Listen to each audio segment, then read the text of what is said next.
Recuperar l'esperit dels ateneus de principis del segle XX és l'objectiu del nou espai Ferrer i Guàrdia.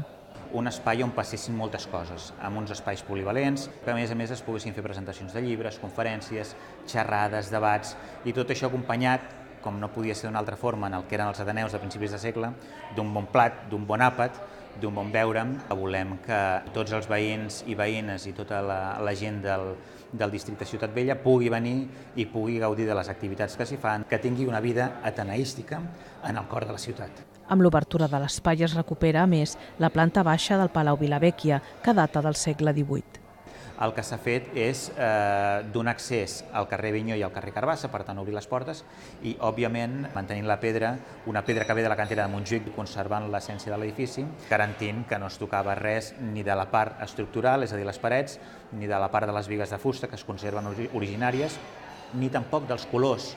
de paret i sostre, que també es mantenen com en els originals. Fa tan sols un mes que està en funcionament i ja s'ha convertit en punt de trobada de molts veïns i treballadors de la zona que diuen que busquen refugi de la munió de turistes que recorre els carrers del Gòtic.